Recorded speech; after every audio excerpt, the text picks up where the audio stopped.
Well, boys and girls, we got us a plow for the loader, but like most things I buy, it needs a little help. As if that wasn't enough, this is a Bobcat plow on a Case brand loader, and if you're not familiar with some of these more complex skid steer attachments, those things don't work well together, but we're going to make it all work in this video, so let's get to it. So here's our plow, and we definitely have some stuff to fix. The cutting edges are completely shot, but fortunately it didn't get into the base metal. What is into the base metal is this cracked weld on one side of the hinge and the start of a crack on another side that looks like it's probably already been repaired a couple of times over. This piece is, most of these bolt holes are cracked. It's already broken off on that side. It was an add-on accessory anyway, so I'm not super worried about that.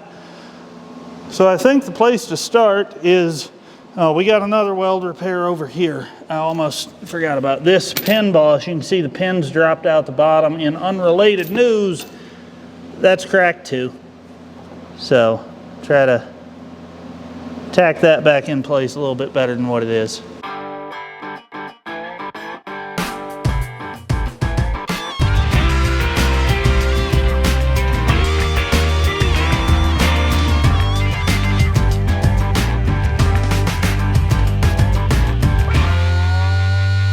So we've got the blade on the loader, we got the welding done, we got the new cutting edges on. While we had the welder out, we put a D-ring up here. Not only is it going to be useful like it is on the bucket for pulling out stuff that may be ever so slightly stuck, but it's also really handy for picking this blade up. I can grab that with a chain. It picks it up really well balanced, really well centered, and you know, I can haul this blade on my little trailer where, because of the fenders, I can't just drive into the quick attach. But now that we've got the blade on the loader, we have to make it all work together. Now I know what you're thinking, Blake, it's a skid steer attachment. How hard is it, right? The quick attach is all the same. You just put it on and go. And if we were talking about something like the forks or the bucket, you'd be right. The skid steer quick attach is all the same size. You just put them on and you go to work. Even if we were talking about something like a grapple or an auger or something with a real simple hydraulic system, you just connect your hydraulic lines and control the hydraulic fluid with the valve that's already on the machine.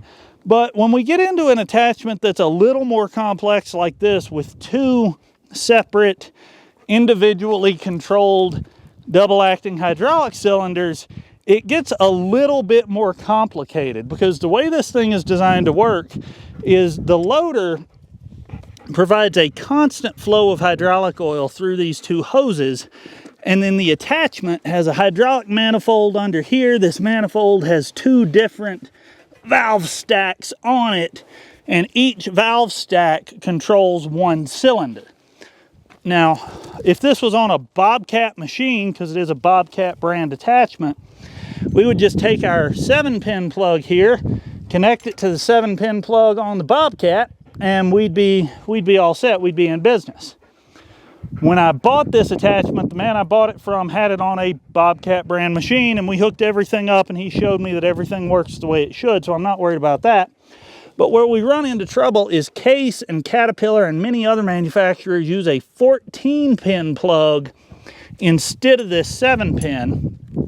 And instead of that 7-pin controlling each valve directly, that 7-pin talks to this module in here, and then this module controls these valves. It's frankly a little more complicated than it needs to be. I don't know why Bobcat does it that way, but that's the way they do it. So unfortunately, because of this controller module, there's not like an easy little adapter that we can just plug a 7-pin into on one side and a 14 on the other and go to work. But there is a way to do this. And the way we're going to do this is with this harness here that I bought from a company on the internet. This is not sponsored. I paid full retail, and we're just gonna make this work. But it has the 14-pin plug on one side to connect to the Case loader, and then it has individual plugs that are going to plug into each one of these solenoid valves, and we're going to completely bypass this control module. For simplicity's sake, I might even take this module off and put it in a box just to get it out of the way and make sure it never gets damaged or anything. But each one of these is going to connect to one of these on the valves. And then if I'm reading the manual correctly, we should be able to jump up here. We'll take our roller switch. If you were running an auger or a grapple, this would just control your hydraulics and run your whole attachment. But we'll take this, lock it on so it's providing constant oil flow into the attachment. And then we'll be able to control the functions. We'll be able to control the valves with, I think it's these two switches, but it might be these two. I'll have to get back in the manual for the case and double check that. But for now, we need to get our harness all plugged in and then figure out which set of wires is going to go to which stack of valves. Because every machine, every brand is a little bit different, and these harnesses are, I don't want to say they're universal, but like Cat, Case, John Deere, Takeuchi, and I think there's a couple others that all use that 14 pin, and depending on your exact machine, you know, one switch might control this pair, one switch might control that pair, one switch, you know, they all just have to work together. So we're going to have to figure that out. Are you having fun? If you're wondering why I'm working over here, it's because I'm trying to get out of the wind so you guys can actually hear me. It's windy in Wyoming. Whoever would have thought? Yeah. All right, so the instructions say our green pair and our orange pair go together. So we'll take green and we'll take orange and we'll pull them out separately. And these two are going to go to a stack of solenoids. Let's see if I can drop the camera while we do this. We're just going to go to the front pair here. And now we should be able to start the loader, engage the hydraulics, and something should happen. Third function on. Not that one. Not that one. Not that one. So I know we started this video out trying to get that V-plow to work, but we're going to interrupt that for a very important new arrival. Friends and neighbors, boys and girls, after nearly 6 whole months, we have a door. That's right, I ordered the door for this case on November 4th, 2021. Today is April 2nd, 2022, and inside this crate, fresh from Italy, oh baby. Yeah, the wind's also blowing because Wyoming.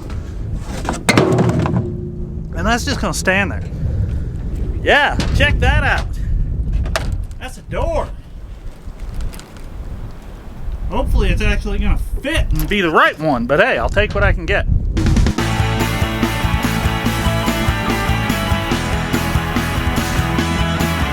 So now that we got the door pinned on, a couple of things. One, it is a lot quieter in here, but two, I've got to adjust these hinges. When I took it out of the box, the nuts had come off a couple of those bolts, and you can see the latch isn't lined up quite perfectly. The little stud there is hitting the plastic. So I need to lift that up and tighten those, but yeah. Man, that door is nice.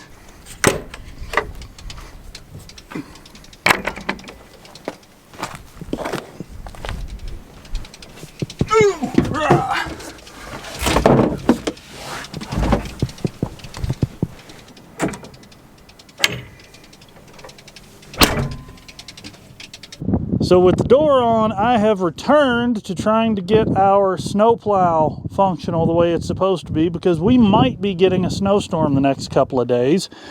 This little module or fuse block right here is for the entire front aux plug. Here's the relay, here's all the fuses for the switches. I've had all the switches apart, checking everything up here, because part of what I'm dealing with is I don't know if the front aux plug on this machine works correctly or not. I have never hooked it up to a case attachment that would plug right in and work the way it's supposed to. I know for a fact the Bobcat attachment doesn't work the way it needs to with this case, which is why we have this fancy little adapter harness here. But this little adapter harness is not getting any power. And I finally figured that out. So let's do it this way.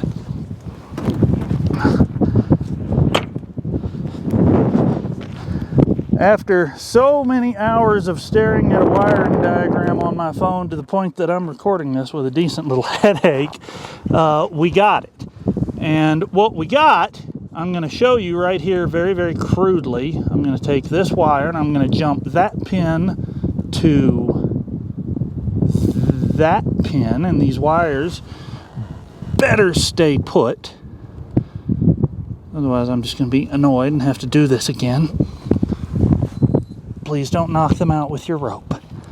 But what we're doing there is we are jumping the orange wire and the yellow wire together. And when we come up here, we'll turn the key on, and then I'm going to flip this switch here.